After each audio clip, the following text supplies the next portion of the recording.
Plato, Aristotle, Greek philosophers who used their minds to understand the world around them. What did they conclude? That there was no God? No. Aristotle and Plato and others concluded that there has to be a God. So if it was so illogical, how could the masters of logic come to the conclusion that there has to be a God? So we say, no. If you saying there's no God, that is in a state of illogic. You are illogical. Your ideas are illogical. Logic points to the absolute existence of God. There has to be a God. So we can take them. They say, okay, what is your evidence? What is the proof? How do you logically come to the idea that there is a God? We can take it from what they call the ijma' principle. Ijma', we know in Islamic law, means what? Consensus of agreement. People agree. All the people agree on something becoming Islamic law. Well, this was really in the case of the Sahaba and leading scholars, etc. So using this principle of ijma', we say, if you travel around the world, everywhere people believe in God. Everywhere, every nation, historically people have believed in God. This is something which seems to be by ijma'.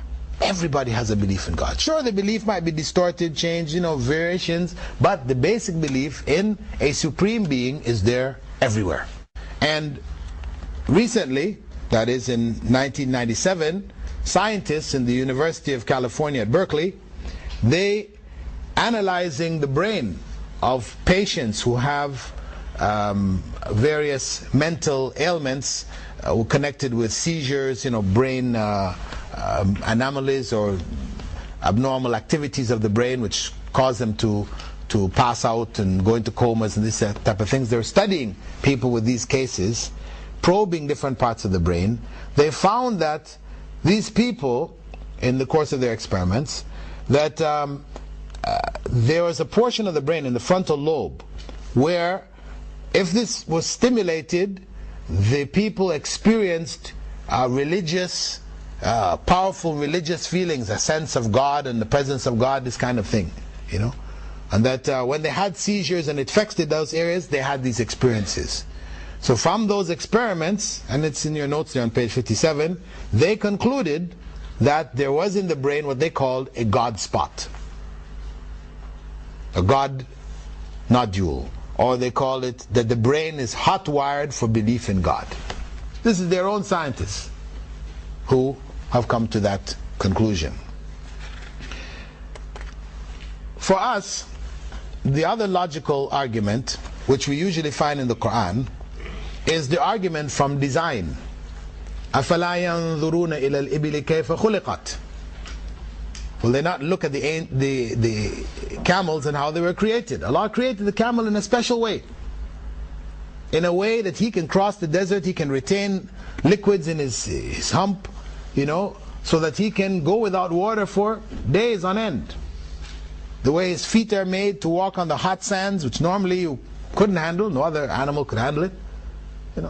So many different characteristics which make the camel unique, designed specifically for the desert.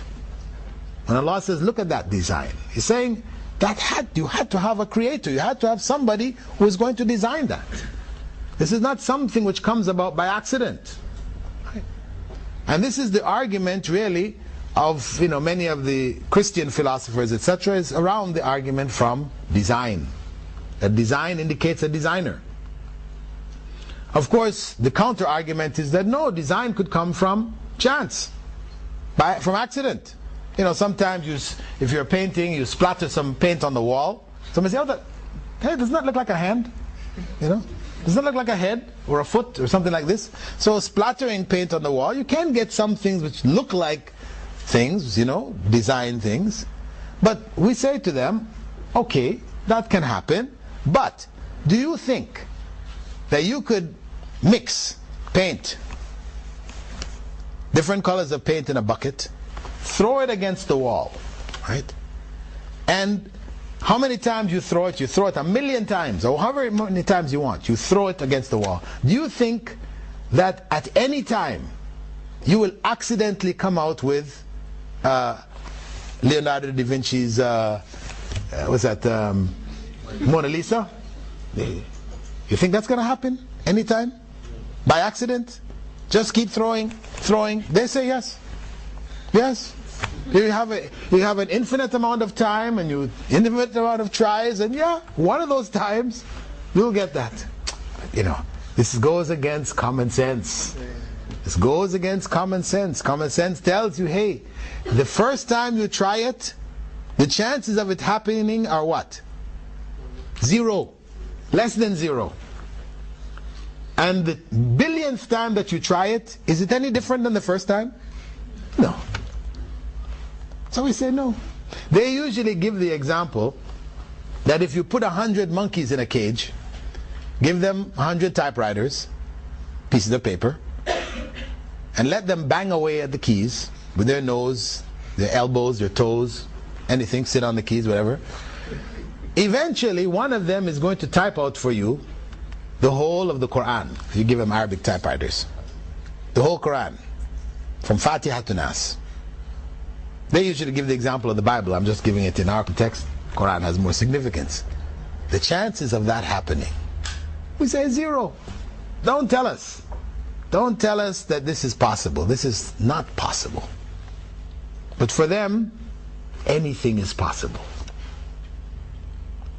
And the whole issue of the Big Bang, this is what they're talking about, isn't it?